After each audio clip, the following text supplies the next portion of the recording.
एक पूर्व प्रधानमंत्री की पत्नी को जिंदा जला दिया, दूसरे पूर्व प्रधानमंत्री को घर में घुसकर मारा। उनकी पत्नी जो विदेश मंत्री हैं उनको भी पीटा। वित्त मंत्री को सड़क पर दौड़ा दौड़ा कर मारा। फिल्म स्टाइल में उछलकर सीने पर लात मारी गई। राष्ट्रपति भवन को आग के हवाले कर दिया।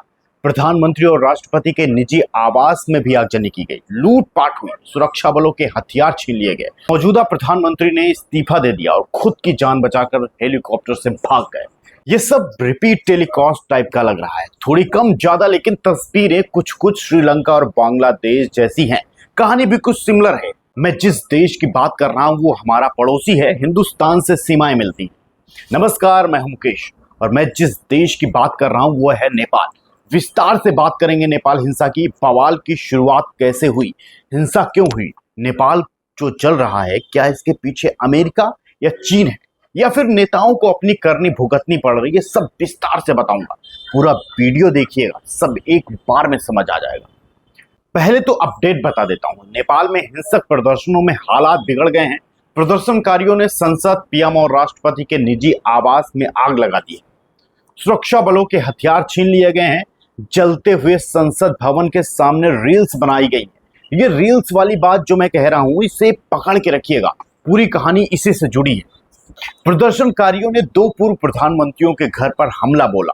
पूर्व प्रधानमंत्री झलनाथ खनाल के घर में आग लगा दी गई। उनकी पत्नी राजलक्ष्मी चित्रकार को जिंदा जला दिया गया, जिससे उनकी मौत हो गई। उधर पूर्व प्रधानमंत्री शेर बहादुर देउबा को उनके घर में घुसकर पीटा गया, जबकि वित्त मंत्री विष्णु पौडेल को काठमांडू में उनके घर के पास दौड़ा दौड़ा कर मारा गया, जिसका वीडियो भी वायरल हो रहा है। इतना ही नहीं, पूरे काठमांडू में धुएं का गुबार उठता दिखा है, जिसके बीच नेपाल के प्रधानमंत्री केपी शर्मा ओली ने अपने पद से इस्तीफा दिया और सेना के हेलीकॉप्टर में बैठकर अपनी जान बचाकर भाग गए। ये सब जो मैंने बताया ये दूसरे दिन की हिंसा में हुआ। कई मौतें भी हुई हैं जिनके आंकड़े आने बाकी हैं, लेकिन पहले दिन 22 मौतें हुई थी, जिसमें ज्यादातर प्रदर्शनकारी थे जो सुरक्षा बलों की गोलियों के शिकार हुए थे। यही वजह थी कि पहले ही दिन प्रदर्शनकारियों की हर बात मान लिए जाने के बाद भी दूसरे दिन भीड़ इकट्ठा हुई और नेपाल की सरकार को उखाड़कर फेंक दिया, क्योंकि पहले दिन की फायरिंग से ये मैसेज गया कि नेपाल की सत्ता पर ओली गोली चलाकर बने रहना चाहते हैं। उन्हें सत्ता से मतलब है, वो चीन के चाटुकार हैं जिससे अपनी जेब भर रहे हैं, नेपाल का भला नहीं कर रहे हैं। इसी वजह से दूसरे दिन पूरा नेपाल जल उठा। लेकिन पहले दिन की हिंसा के पीछे सालों से बड़ा गुस्से का गुबार बताया जा रहा है, जिसको एक चिंगारी ने भड़का दिया, जिसने सत्ता पक्ष से लेकर विपक्ष तक हर पार्टी, हर बड़े नेता तक को झुलसा दिया है। सबके सब आक्रोश का शिकार बने। इस हिंसा की वजह बनी सोशल मीडिया बैन।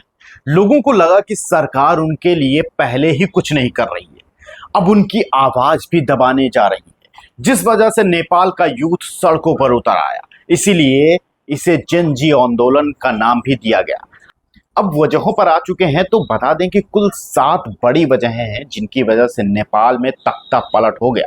पहली और मेन वजह बनी सोशल मीडिया बैन। नेपाल के प्रधानमंत्री ओली, जो अब भूतपूर्व प्रधानमंत्री बन चुके हैं, उन्होंने 4 सितंबर 2025 को यूट्यूब, इंस्टाग्राम, फेसबुक जैसी 26 सोशल मीडिया ऐप्स को एक झटके में बैन कर दिया। गौर करने वाली बात यह है कि ये सब अमेरिकी बेस्ड ऐप्स हैं, जबकि चीन बेस्ड टिकटॉक पर कोई प्रतिबंध नहीं लगा। इसे भी दिमाग के किसी कोने में बना कर रखिएगा, इस पर भी बात करेंगे।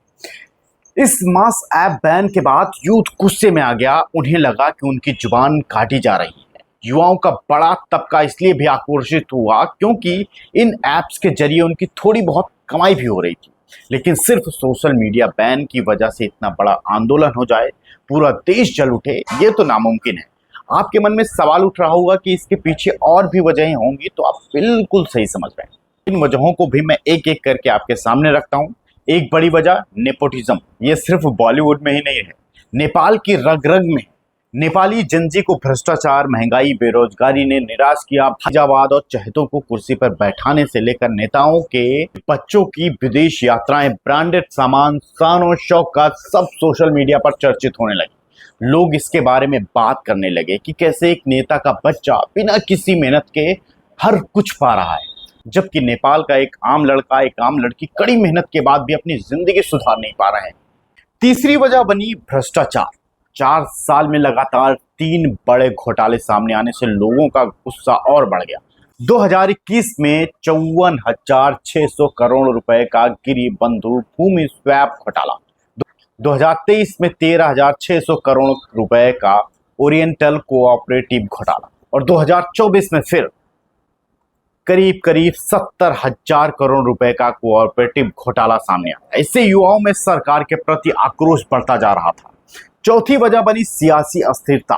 5 साल में 3 सरकारें आई। जुलाई 2021 में शेर बहादुर देउबा पीएम बने, दिसंबर 2022 में प्रचंड पीएम बने, जुलाई 2024 में ओली सत्ता में आए। पांचवी वजह बनी बेरोजगारी, आर्थिक असमानता। बेरोजगारी दर 2019 में नेपाल में थी 10.39%, जो कि अब बढ़कर 10.71% है।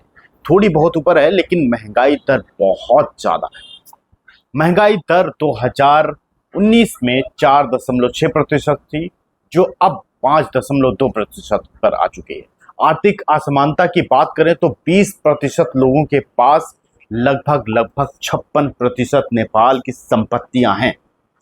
और छठी वजह की बात करें तो विदेशी दबाव। ओली सत्ता में आए तो चीन की ओर उनका झुकाव बढ़ा।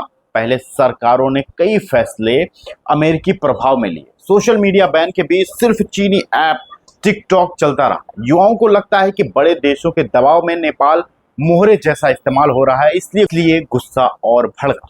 सातवीं वजह बनी भारत से बढ़ती दूरी। ओली प्रधानमंत्री बने तो उन्होंने चीन से नजदीकियां बढ़ानी शुरू करी, भारत से थोड़ी सी दूरी बनाई। भारत से तनावपूर्ण संबंध होने की वजह से नेपाल पर आर्थिक दबाव पड़ना शुरू हुआ। इससे युवाओं में बेचैनी पैदा हुई। चीन के करीबी और भारत के विरोधी माने जाने वाले नेपाल के केपी ओली एससीओ समिट में शामिल होने के लिए चीन गए थे। 5 दिन बाद यानी 4 सितंबर को ओली ने फेसबुक, यूट्यूब, इंस्टाग्राम और एक्स जैसे 26 अमेरिकी बेस्ड सोशल मीडिया कंपनियों पर बैन का ऐलान कर दिया। नेपाल सरकार का कहना था कि इन कंपनियों ने रजिस्ट्रेशन की शर्तें पूरी नहीं करी, जबकि टिकटॉक जैसी कई चीनी ऐप्स पर कोई बैन नहीं लगाया गया, जिससे ये गुस्सा और भड़का। वैसे तो 1990 के दशक से ही नेपाल में राजनीतिक उथल पथल रही है। पहले राजशाही, फिर संवैधानिक राजशाही आई और अब लोकतांत्रिक सरकार आई, लेकिन नेपाल में करप्शन कभी खत्म नहीं हुआ। जनता के बीच समर्थन खो चुके 75 से 80 साल के लोग सरकारें चलाते रहे। टॉप पदों पर कोई युवा नेता नहीं है। ऐसे में सोशल मीडिया बैन के मुद्दे ने एक चिंगारी का काम किया। नेपाल में यूथ कल्चर और यूथ मीडिया का स्ट्रक्चर बहुत वाइब्रेंट है। रेडियो स्टेशन हैं, कम्युनिटीज हैं, लोग सड़कों पर आना जानते हैं। इस बार प्रोटेस्ट में कट्टर माओवादी और कम उम्र के नेताओं की पार्टियों और हिंदू राष्ट्रवादी लोग जुड़ गए। इस वीडियो में इतना ही। बाकी आपको ये वीडियो कैसी लगी कमेंट करके जरूर बताइएगा। अपने दोस्तों से भी साझा करिएगा। कोई सुझाव भी हो तो उसे भी कमेंट में बता सकते हैं। फिलहाल नमस्कार।